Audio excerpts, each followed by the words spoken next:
Este es el podcast Espigando. Estás a punto de escuchar palabra que transforma vidas y llena corazones. Hola, ¿cómo están? Bienvenidos y bienvenidas a una edición más del podcast Espigando.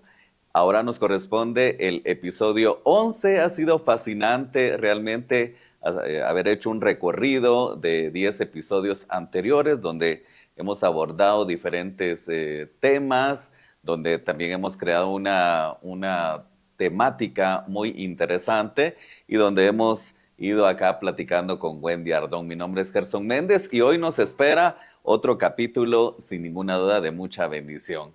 Y pues como siempre me acompaña Wendy Ardón, que ella nos va a presentar el tema para esta edición. Hola Gerson, hola a todos, es una bendición una vez más podernos dirigir a ustedes. Y pues hemos estado estudiando cómo Jesús fue probado para subir a la cruz, así como aquel corderito en el tiempo de los sacerdotes, de los sacrificios levíticos, ellos tomaban al corderito, lo analizaban. Así el Señor pasó por ese filtro, fue analizado, se vio si era digno de subir a la cruz, de entregar su vida, tenía que ser santo, no podía haber pecado en él. Y gracias a Dios y toda la gloria sea a Él, así fue. Él fue sin pecado, fue un hombre que caminó en esta tierra siendo tentado en todo, como dice el autor de Hebreos, nunca pecó. Entonces analizamos eso, estudiamos eso. Y hoy, Gerson, vamos a estudiar a Jesús subido ya en la cruz. Vamos a hablar de los acontecimientos de la cruz hasta donde el tiempo nos dé, porque hubo tantos acontecimientos en el momento de la cruz, en las horas que el Señor estuvo subido en la cruz, hubo acontecimientos muy bonitos y eso es lo que vamos a platicar hoy, Gerson. Empecemos a desarrollar y en la exploración del libro Sangre y Fuego para las personas que recién se integran al podcast o que no habían tenido la oportunidad de ver los otros episodios. Hemos ido desarrollando el libro Sangre y Fuego de Wendy Ardón, escrito precisamente por ella. Y pues como ya lo relataba, vamos a hablar acerca de los acontecimientos en la cruz. Me llama la atención, Wendy, acerca de... Primero, partamos de algo que está en Gálatas 3:13. Cristo nos redimió de la maldición de la ley. Empecemos Amén. a partir de este texto bíblico. Amén. La verdad es que la redención que el Señor nos da es que nos pasa de la ley, que la ley, como dice el apóstol Pablo, es buena, el mandamiento es bueno, es justo. La ley no tenía maldad en sí misma. El problema éramos nosotros. El apóstol Pablo lo dice de esta manera. Dice, yo cuando andaba sin ley estaba tranquilo, pero cuando la ley vino a mí y el mandamiento vino a mí, dice, el mandamiento me dice, no codiciarás, y despertó en mí toda codicia. O sea, lo que la ley hace es como una lámpara que nos alumbra y nos muestra nuestra condición de bajeza, de pecado, porque estamos caídos. El mismo apóstol Pablo dice, fuimos vendidos al pecado. Entonces, la ley es buena y el mandamiento es justo. El problema es nuestra naturaleza caída. Entonces, cuando el mandamiento viene, Gerson, y es que nos pasa a todos. Por ejemplo, cuando le dice a un niño, no toques ahí, lo primero que el niño va a hacer por naturaleza es ir a tocar ahí donde le dijimos que no tocara. O no veas eso, les despierta una curiosidad, ¿por qué no puedo ver eso? Entonces la ley lo que hace es que muestra nuestra condición de bajeza, de pecado y nuestra necesidad de un Salvador. Entonces Jesús vino a la tierra y Él cumplió la ley. Fue la única persona en esta vida que pudo cumplir la ley, que no falló, y Él lo dice. Él dice, yo vine para cumplir la ley. Y entre paréntesis, es una de las razones por las que Jesús no es el modelo de vida que nosotros debemos seguir. En cuanto a esto, en cuanto a costumbres, a lo que Él hizo, porque Él celebraba las fiestas conforme a la ley, Él guardaba la ley y nosotros no guardamos la ley. Por eso el apóstol Pablo nos dice a nosotros, imítenme a mí, ¿verdad? En lo que yo imito a Cristo. Entonces ya estamos hablando del cuerpo de Cristo. Nosotros somos el cuerpo de Cristo. Nosotros no guardamos el sábado a la manera que lo que se guardaba en la ley. El sábado para nosotros, según Hebreos, es hoy. Para nosotros hoy es sábado. Y alguien podría decir, no hermana, hoy es martes. Pero dice la Biblia que para nosotros, el cuerpo de Cristo, la iglesia, sábado es hoy. Por eso hoy no me puedo afanar, hoy no puedo tener problemas, hoy no puedo más bien ahogarme en los problemas. No puedo dejar que el afán del día ahogue mi paz, ahogue mi tranquilidad, porque hoy es sábado. Entonces no debo violar el sábado, debo andar en paz, debo andar en tranquilidad, porque eso sería, si lo contrario, sería violar el sábado. Entonces, nuestra forma de vivir está más enfocada a la gracia. Y gracias a Dios por eso, Gerson, porque si nos tocara vivir la ley, estaríamos en problemas todo el tiempo. La ley es muy difícil y dice que cuando alguien, en uno de tantos mandamientos que tenía la ley, con equivocarse con uno, se volvía transgresor de toda la ley. Entonces, vivir la ley era algo muy difícil, gracias a Dios por Jesucristo. Y el pasaje que usted nos da es maravilloso. Creo que por ahí tenemos el de Juan, donde él dice que fue levantado como cuando Moisés levantó la serpiente. Y también acá pues hace relación, pero antes de pasar a este punto, como lo dinámico del podcast es que hablamos también acerca también de lo que vivimos actualmente. Sí. Le comenté hace un par de días, precisamente hablaba con una persona que trabaja o que labora en mantenimiento donde yo laboro, en la emisora. Pero estábamos hablando acerca de ciertas costumbres de comida que hay por temporadas. Sí. Pero hablábamos de que en muchas religiones o en ciertos sectores del evangelio, de la religión evangélica, si se puede llamar religión, pero no, ya hemos hablado que religión pues, no se adapta a esto, pero hablemos que hay cierto tipo de iglesias, quizás sea el término más adecuado, que tienen prohibiciones muy serias en cuanto a comer cierto tipo de platillo en temporadas. Me explico, ¿verdad? Por ejemplo, fin de año con los paches, etcétera, ¿verdad? El fiambre en el tiempo. Exacto. Pero me decía, mire, mi iglesia, pues sí tenemos prohibiciones muy serias. Pero entonces surgió el tema de realmente en qué tiempo o cómo se vive, si tenemos que seguir en el tiempo de la ley, en el tiempo de la gracia, y básicamente creo que usted abordó un punto en ese sentido. Gracias a Dios hay Biblia para todo, Gerson. Cuando uno tiene una situación como esta, hay que acudir a la Biblia, porque es la Biblia la que a nosotros nos guía. Entonces, puede hacer que un líder a mí me diga, su falda debe ser 2 dedos debajo de la rodilla, o 5 dedos, y su blusa, no sé, 2 dedos del cuello. Él puede decir eso, pero ¿qué dice la Biblia? Entonces tenemos que ir a la Biblia, y lo que no tengamos en la Biblia, gracias a Dios tenemos al Espíritu Santo. Entonces, por ejemplo, con esto de las comidas, puede hacer que alguien se sienta, por ejemplo, que hoy no se pueda comer un fiambre. Hoy puedo hacer un fiambre si yo quiero. Hasta es mejor porque todo está más barato, ¿verdad? Sí. Para los que nos ven fuera de Guatemala, un fiambre es una ensalada que se hace que lleva como un curtido de remolacha, de zanahoria, es así rojito, y lleva muchos embutidos y carnes, ¿verdad? Yo podría hacer todo eso hoy y es barato si a mí me gusta. Pero mucha gente espera a la festividad guatemalteca, que no sé si es el 31 o el 1. El 1 y 2 de noviembre.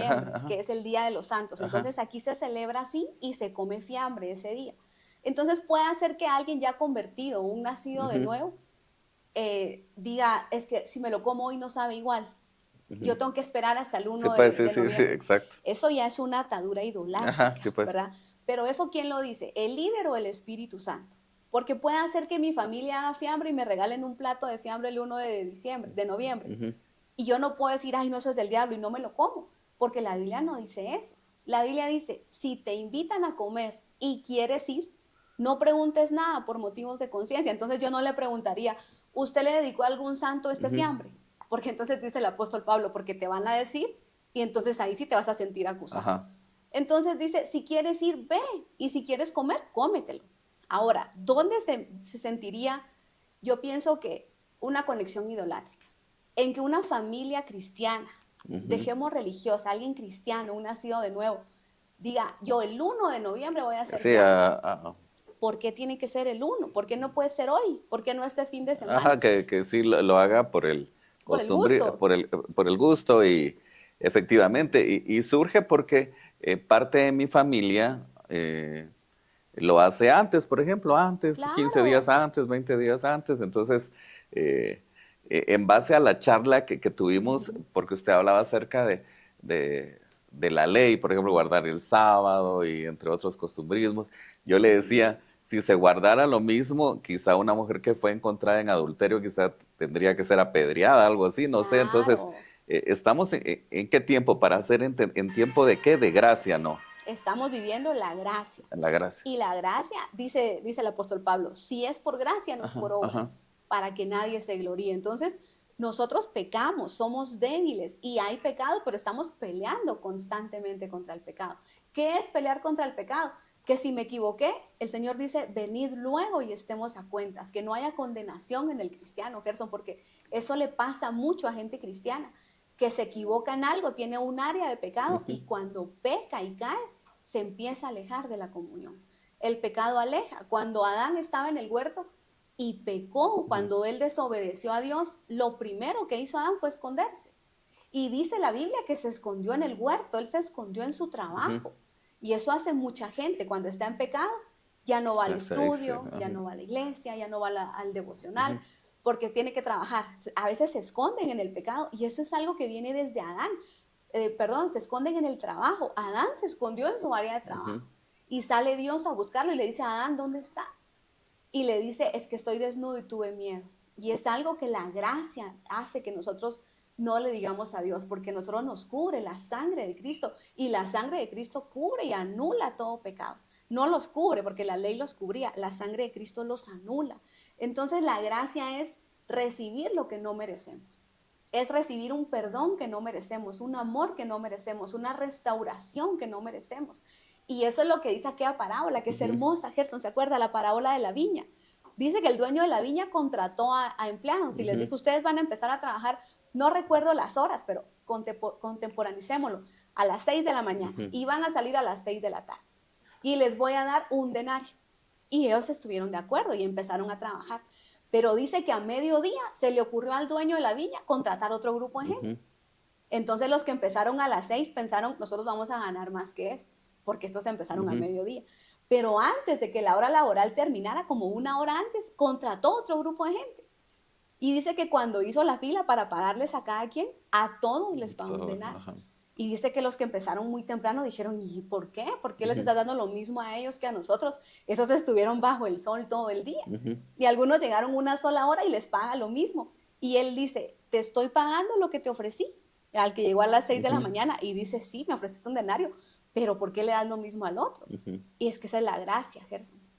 La gracia es que puede hacer que alguien ha trabajado mucho, ha hecho mucho, y venga un recién convertido y Dios le da lo mismo. Hoy se convierte a alguien, cree en Jesucristo y Dios le da lo mismo, le da el ser hijo, le da el perdón de pecados. Esa es la gracia. Porque podemos adaptarlo a que alguien que ha vivido en el cristianismo pues prácticamente desde niño o toda su vida pueda decirse, bueno, y que haya llevado una vida ordenada y correcta y decir, bueno, yo ya tengo ganada la salvación. Como puede ser alguien que se equivocó toda su vida y que ya en los últimos instantes o en las últimas semanas, horas de su vida se arrepintió y aceptó y también alcanzó la salvación. Puede ejemplificarse de esa manera. Totalmente, sí. Es como el ladrón en la cruz. Ese estaba en la agonía, en los últimos momentos de su vida y fue salvo. ¿Verdad? Eso que es la gracia, que no es por obras para que nadie se gloríe. Así que el que lleva tiempo en el Evangelio, estar en el Evangelio es una bendición, ¿cierto? Podemos dar, podemos predicar, enseñar, atender a muchos, pero con esa visión. La gracia es que no nos merecemos nada. Nosotros no nos merecemos estar aquí hablando del Señor. Yo siempre lo digo, de verdad, hasta nos ha tocado a veces porque hemos tenido que hacer viajes largos. Uno paga por hacer esto, por poder predicar la palabra. Es una bendición, es que nosotros no nos merecemos abrir ese libro y enseñar a Jesucristo. No merecemos que por medio de nosotros Dios bendiga a alguien más. Esa es la gracia. Nosotros no merecemos nada. Él lo merece todo.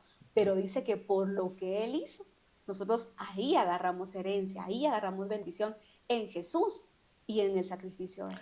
Amén. Y pues qué excelente poder compartir con todos acerca de esta palabra que tratamos de hacerlo de una manera muy dinámica.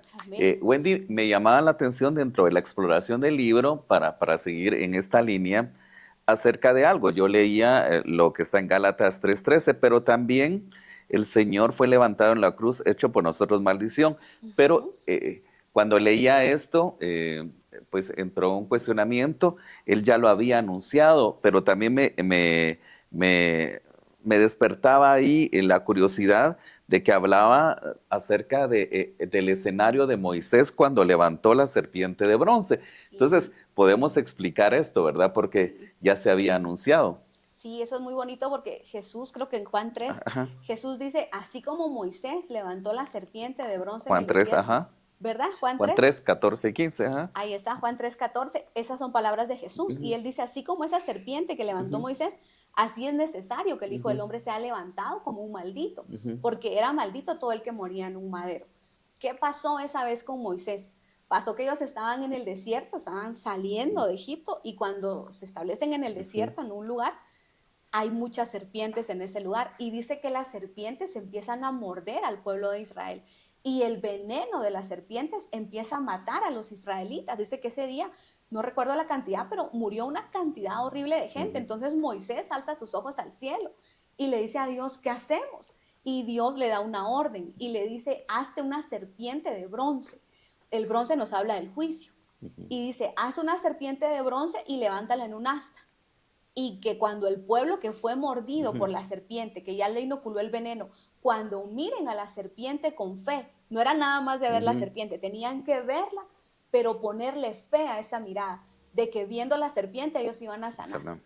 Y eso es lindo porque es una figura de que un día el Señor iba a estar Ujú, levantado en una cruz y que el que lograra ver la cruz con fe, el que lograra ver a Jesús en la cruz y pensar, Él se hizo maldito para que yo sea bendito, la sustitución del ujú. Hijo de Dios, de que Él está subido en un madero siendo un maldito para hacerme a mí bendito.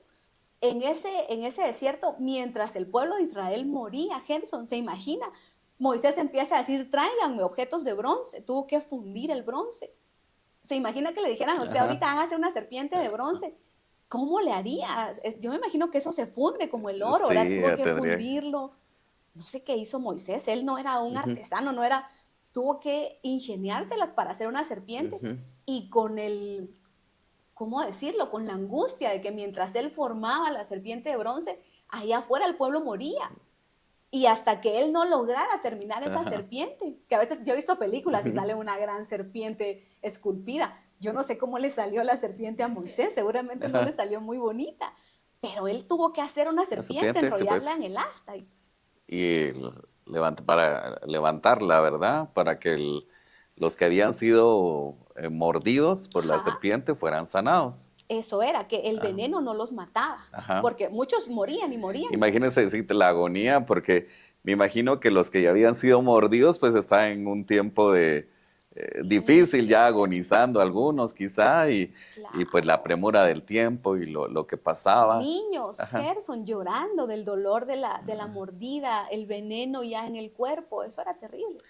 Y qué comparación, por ejemplo, dentro del libro, también algo que resaltaba es que decía que de alguna u otra manera fuimos todos mordidos por la serpiente. Claro. Se puede ejemplificar como que como el pecado, Así como que, es. ajá, Y es que eso es lo bonito de la Biblia, que ujú, todo el Antiguo Testamento tiene es una una, sombra ajá, de lo que iba a venir. Entonces Jesús agarraba como pedacitos del Antiguo ujú, Testamento y decía, esto pasó porque yo tenía que hacer tal cosa, esto pasó y ahí está la figura completa. Entonces, ¿qué significa esto? Significa que todos nosotros fuimos mordidos por el pecado, por la serpiente que inoculó en nosotros el veneno del ujú, pecado, un acá, veneno involutivo, un veneno mortal, un veneno que a nosotros nos separó de Dios. Entonces, no hay una sola persona en la tierra que no haya sido mordida por la acá, serpiente. La serpiente es figura del diablo. De hecho, la Biblia así le ujú, llama, ajá, ¿verdad? La serpiente antigua, el diablo, Satanás. Él nos inoculó su veneno cuando nos mordió y el pecado entró en nosotros. De tal manera que el apóstol Pablo dice, miserable de mí, que lo que yo no quiero hacer hago y lo que más aborrezco es lo que practico. Pero Pablo dice, pero no soy yo, es el pecado que mora en mis miembros. Porque Romanos 3:23 nos aclara, por cuanto todos pecaron, o sea, todos nosotros, Gerson, ujú, los que estamos en esta tierra, pecamos. A todos nosotros la serpiente nos inoculó su veneno, que es el pecado. Entonces, la solución que Dios nos da es que al santo de los santos, al único que la serpiente no logró inocularle el veneno, al único que le lanzaron todo tipo de ujú, ofertas, pero nunca, siendo tentado en todo, nunca pecó, el único santo, Dios lo vuelve un maldito. Y según Corintios, dice que Dios le da a él la forma del pecado para liberarnos a nosotros. Entonces, lo hace maldito. Imagínese de tal manera que en Juan 3 el mismo Jesús se hace semejante a esa serpiente de bronce, como un maldito subido en la cruz. Y él dice, el que logre ver la cruz con fe, ese es el que se salva. Como usted dice, la mujer, el hombre, el niño ya agonizando, mordido por el veneno, tenía que Tenía que ver, alcanzar a ver la serpiente. ¿Se imaginan las para mamás? hacerse, Mi amor, mira la serpiente con fe. para, Tenían que trasladarle fe a sus hijos de que si la miras, Dios te va a sanar. Y eso es lo que el trabajo nuestro ahora, dice el apóstol Pablo, ver. como si le rogáramos al mundo, reconcíliate con Dios. Ese es nuestro trabajo. Como si le rogáramos a todos a nuestro alrededor, reconcíliate con Dios. Vamos a empezar una serie de campañas evangelísticas, Gerson, vamos para lanzar esto, y se va a llamar Ven a Jesús. Vamos a empezar a trabajar, creo que la primera va a salir ahorita en agosto, a finales de agosto. La campaña evangelística es Ven a Jesús, y ese es nuestro trabajo. Decirle a la gente como un ruego, ven a Jesús, y logra ver el asta levantada, que es la cruz. Logra ver a Jesús con fe y te salvas. Ese es el evangelio. Lograrlo ver a Él con fe. ¿Qué es la fe? Es lo que ver en lo que no es tangible, creer en lo que no puedo ver. Yo soy pecador, yo soy débil. Lo que veo es mi pecado, es mi debilidad, es mi maldad. Pero si logro ver con fe al Jesús de la cruz y ver ahí mi pecado clavado, dice la Biblia que Él clavó nuestros documentos de deuda, los clavó en la cruz. Si logramos ver con fe y decir, soy libre por ti, a ti te doy todo mi pecado, clávalo tú, llévatelo tú. Ver con fe al Salvador, ese es el evangelio. Y creo que la idea de todo esto no es tener siempre en mente a un Cristo crucificado, porque también creo que se ha equivocado a nivel de la religión de seguir viendo que Jesús sigue en la cruz, porque está el milagro de la resurrección, porque está la resurrección, la promesa de la resurrección. Lo que trata esto es, entiendo, Wendy, es de poder valorar el sacrificio de Jesucristo en la cruz, no seguir en mente y poner un crucifijo y decir, bueno, recordar, ahí está Jesucristo, ¿no? Hasta cargarlo, ¿verdad? Siempre, sí, la verdad que es de valorarlo, creo yo. Totalmente. Dice el apóstol Pablo que la cruz es la locura de nuestra predicación. Es decirle a la gente, tus pecados se fueron en el madero, pero ese es el Cristo que llevó el pecado, el Cristo maldito, subido en la cruz, sí se hizo maldito por nosotros. Y todavía lo que nos falta, ahorita apenas vamos por la página 69, 70, lo que nos falta ver, Gerson, todo el quebrantamiento que Jesús vivió, todo eso que hizo en humillación para salvarnos a nosotros. Pero cuando lleguemos a lo glorioso de la resurrección, al resucitar, Él recibió todo poder, recibió un nombre que es sobre todo nombre, recibió un montón de cosas del Padre porque le agradó tanto al Padre y lo eleva que cuando Él está ascendiendo, Él dice, yo ¿para qué me quedo con esto? ¿Para qué me sirve a mí un nombre sobre todo nombre? Entonces le entrega a la iglesia el nombre, le entrega dones, le entrega ministerios. Antes de ascender al cielo, Él deja entregado todo. Y vamos a estudiar, primero Dios, la gloriosa resurrección de Jesucristo. ¿Cómo nos beneficia a nosotros la resurrección del Señor? Porque ahí Él dice, ahora sí, todo poder me ha sido dado. Y por eso la Biblia dice que las puertas del Hades no prevalecerán contra la iglesia, porque Él dice, todo el poder que me fue dado a mí, te lo entrego. Y Él nos entregó a nosotros todo ese poder, el poder de la alabanza, el poder de su nombre, el poder de los ministerios, el poder de la palabra. Eso no lo dejó de la resurrección, eso es glorioso, es lindísimo. Dentro de todo esto, explorando el libro, también encontramos una parte, hablando de los acontecimientos en la cruz del Calvario, acerca de una primera profecía. Yo quiero que tal vez no se pueda desarrollar en el tiempo porque tenemos muy poco tiempo, pero surge la primera profecía. Pero ¿cómo fue esto? También para que la leemos, ¿verdad? La tiene por ahí a la mano.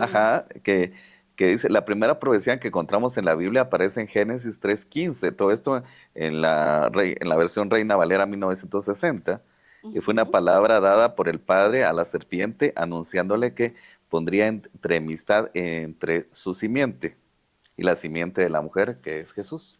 Así es en Génesis 3, cuando sucede aquel acontecimiento, ¿verdad? Que la serpiente seduce a Eva, Eva termina comiendo del fruto del árbol que tenían prohibido, cuando Dios los enfrenta y le da a cada uno, le da una sentencia, ¿verdad? Por ejemplo, a la mujer le dice, ahora tendrás tus hijos con dolor. Entre paréntesis, que eso quiere decir que ella había tenido otros partos sin dolor, porque le dice, ahora tus hijos nacerán con dolor. O sea que antes nacían sin dolor. Por eso Eva es la madre de los vivientes, porque ella ya había tenido hijos, parto sin dolor. Y la sentencia que le da Dios en el pecado es, ahora tus hijos serán un parto con dolor. Es decir, pues lo que conocemos, ¿verdad? De Caín y Abel, no sé quién era mayor, si Abel, Caín, que Caín y Abel. Abel, ajá. Entonces no fueron los primeros hijos de Eva. No, no fueron. Y no nos vamos a meter al estudio porque ya Porque nos sí, eso hicieron ya, señas. eso ya es harina de otro costal, Pero es dirían otro lindo tema. porque, de hecho, Adán la había nombrado así, Ajá. la madre de los vivientes. O sea que Eva es madre de los vivientes. ¿En dónde estaban esos vivientes? ¿Quiénes son? ¿Por qué sacaron a Eva? Esa es toda una historia Y por preciosa. eso se usa la palabra y ahora. Y ahora tus Ajá. hijos nacerán en un parto con Ok. dolor, porque antes no, antes eran partos sin dolor. Pero esa fue la sentencia de Eva. A la serpiente, en Génesis 3:15, le da una sentencia y le dice, voy a poner enemistad entre ti, serpiente, Ajá.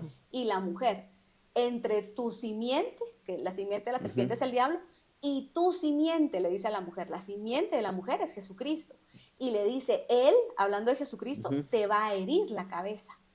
Dios, cuando estuvo en la cruz, le hirió la cabeza al diablo. El diablo no supo que cuando el Señor estuvo en la cruz, dice que ahí fue la victoria de Jesucristo, según Colosenses. Dice que triunfó sobre el diablo, sobre las potestades, triunfó sobre ellos en la cruz. Ahí le aplastó la cabeza al diablo. Pero le dice, y tú le vas a herir a él en el calcañar, Ajá. porque es ahí donde le ponen el clavo. Ajá. Esa es la primera profecía que encontramos en la palabra y se cumple en la cruz cuando el Señor es herido en el pie, en el calcañar. Dice que ahí es cuando se cumple esa profecía. Dios se lo dijo a la serpiente, tú le vas a herir, lo más que vas a hacer es herirle el pie, pero él a ti te va a herir la cabeza, te va a aplastar.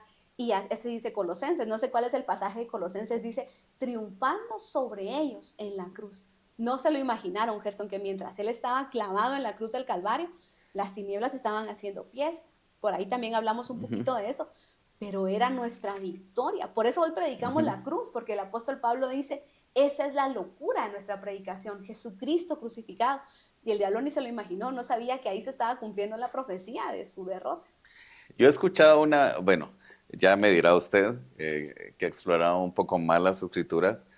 Hay algo que se utiliza muchas veces, lo he escuchado en oraciones cuando dice, porque el enemigo está debajo de la planta de nuestros pies, ¿verdad? Sí, a veces usamos como algunas frases que no son muy bíblicas. Ajá, entonces yo no sé si ahí surge por lo que dice Puede usted. ser porque el Señor le dijo, él te va a herir en la cabeza y lo hiere en O ese sea, quiero momento. pensar de que por ahí pudo haber surgido esa. Pero recordemos que el Señor estaba elevado, ¿verdad? Sí, pues. Cuando lo hiere. Pero tenemos que aclarar esto, porque la Biblia dice que Satanás, esto lo dice Juan, Satanás es el príncipe de la potestad del aire. O sea que él está en los aires, y no solo está en los aires, es el príncipe de la potestad de los aires. Él no está en el piso, o sea, yo puedo aplastar el piso, ojalá estuviera ahí, ahora no la pasaríamos marchando todo el día. Él no está ahí, él está en los aires, él gobierna los aires. Entonces, es un error doctrinal pensar que él está debajo de la planta de nuestros pies. O uno de niño, ¿verdad? Cuando se le caía un dulce, había que recogerlo antes de 3 segundos, si no lo chupó el diablo. Sí. Hermano. Pero él no está en el piso, él está en los aires. Si nos ponemos bíblicos, él es el príncipe de la potestad de los aires. Entonces, por ejemplo, Moisés, cuando abrió el mar, dice que él batió la vara en los aires. Porque las peleas se libran en los aires, ahí es en donde está la pelea, por eso es oración, por eso es guerra espiritual, es en los aires, no es en el piso. Entonces esa expresión es como más poética, más, no sé, como... Bíblica no es. Pues tal vez alguien leyó este pasaje y que Jesús sabía... Que Jesús lo iba a herir en la cabeza. Entonces ya por consiguiente ya también... Sí. ¿Cuánto podemos vivir aquí en la tierra? 50, 60, 70, 80 años, los más robustos. Pero el apóstol Pablo dice, para poco aprovecha. No está diciendo que no, sí aprovecha. Pero la piedad, ejercítate en la piedad, eso te va a servir para la eternidad. Entonces, si le dedico 1 hora al gimnasio, debería por lo menos dedicarle un poquito más de 1 hora a la Biblia, a la oración, al ayuno, al estudio de la palabra.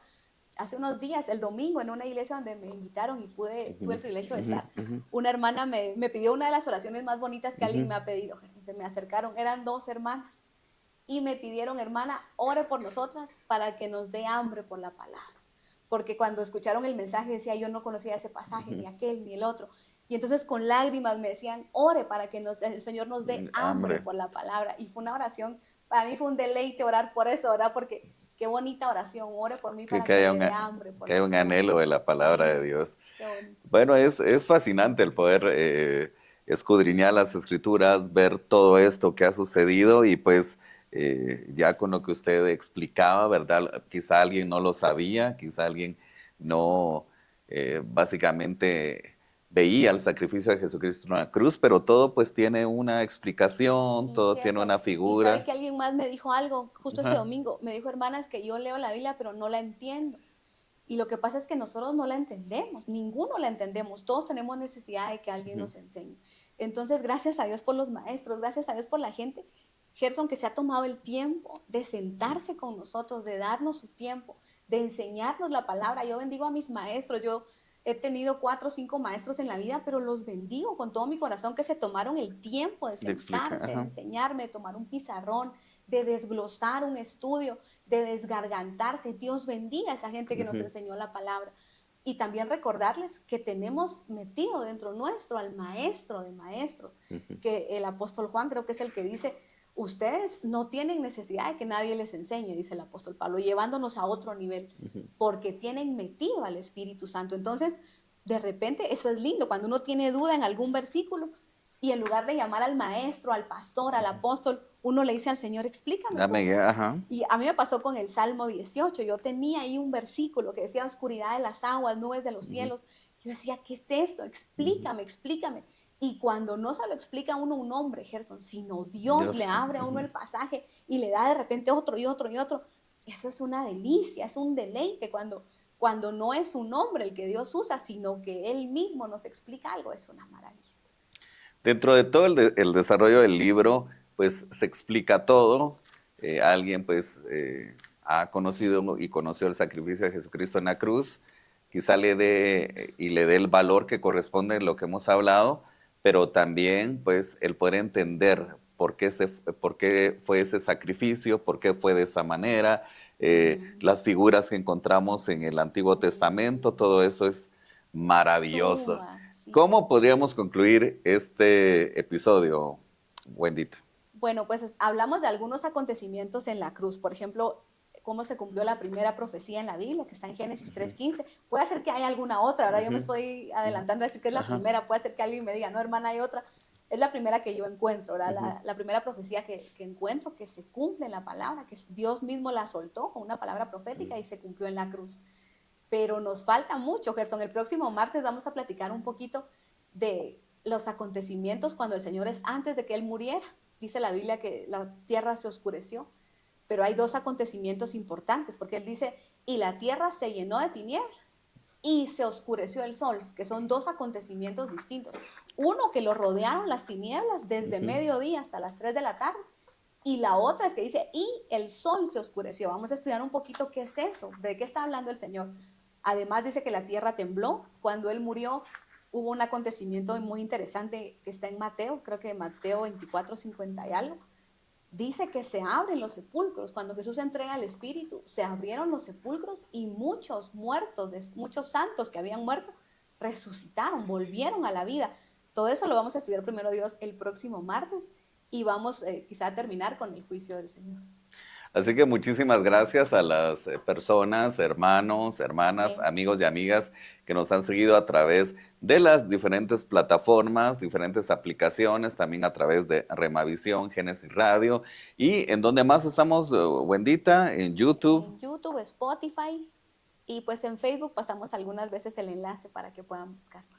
Así que gracias por explorar la Biblia, por descubrir las verdades de la palabra de Dios y haciéndolo a través de estos podcasts Espigando. Gracias a ustedes por su atención, palabras de bendición para su vida, para su familia y recuerde que Cristo siempre tiene un propósito especial para su vida. Muchísimas gracias y lo esperamos el próximo martes. Amén. Bendiciones a todos.